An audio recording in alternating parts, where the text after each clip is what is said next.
Let's talk about love. This is going to be the first of a series of videos that I'm going to do on 1 Corinthians chapter 13, and this is what many call the love chapter. This was written by the Apostle Paul. And let's start out by reading the first few verses, but as he starts describing the attributes of love, I'm going to stop and take a look at each one of those attributes individually. So let's start out in chapter 13, verse 1. It says, "Though I speak with tongues of men and angels, but have not love, I become sounding brass or a clanging cymbal. And though I have the gift of prophecy and understand mysteries and all knowledge, though I have all faith, so I could remove mountains, but have not love, I am nothing. And though I bestow all my goods to feed the poor, and though I give my body to be burned, but have not love, it profits me nothing. Love suffers long." So there we see the first attribute. It says love suffers long. Some modern translations say love is patient. But this chapter is written kind of in poetry. And each attribute that he uses is taken from a Greek word that has a meaning to it. So rather than zipping through the whole chapter and reading all these attributes one after the other, after the other, after the other, one really has to look at each attribute at what he's getting at.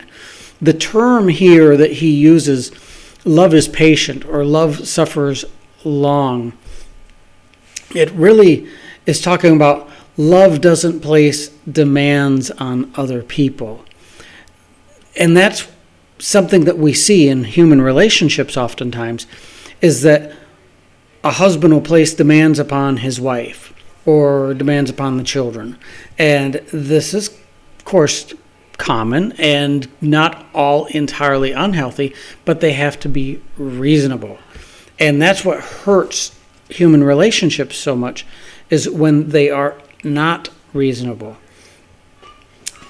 When we express our desires or our wants, we should be careful to distinguish between our needs and our wants. And oftentimes we don't do that.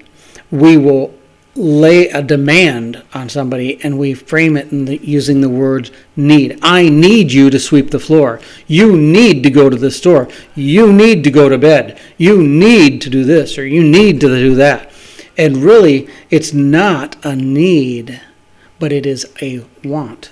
I want you to sweep the floor. I want you to go to the grocery store.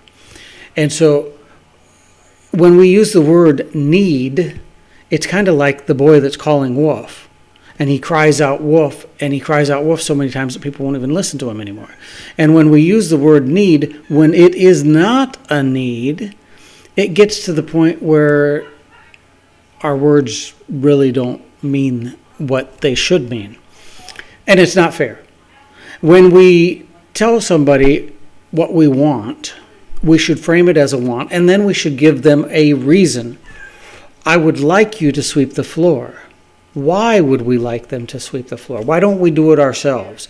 Let's be reasonable and enter into a dialogue and not place demands upon other people, because that is what the Apostle Paul says when it says love is long-suffering or love is patient. Love does not place excessive demands on other people. Demanding things of other people can also cause them to feel guilty when they don't do it. And oftentimes the demands that are placed on somebody else are unreasonable demands. And so that other person that is not able to meet those demands is feeling guilt unnecessarily, and that can damage their emotional well-being. Also, the demanding person often takes advantage of somebody's kindness, and somebody that is kind that doesn't know how to create boundaries or enforce boundaries. And that leads to a dysfunctional relationship, an unbalanced friendship, an unbalanced interpersonal relationship, where that person is giving and giving and giving and not receiving anything. The demanding person just takes and takes and takes, and he takes or she takes advantage of the other person.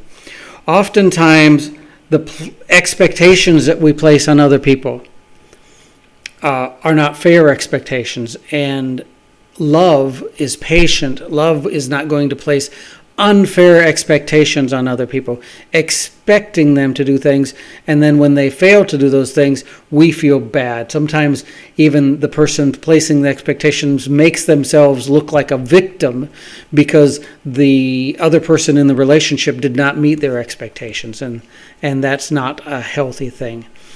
God wants us to express love by not being so demanding, not being demanding too much, and not placing unrealistic expectations on other people.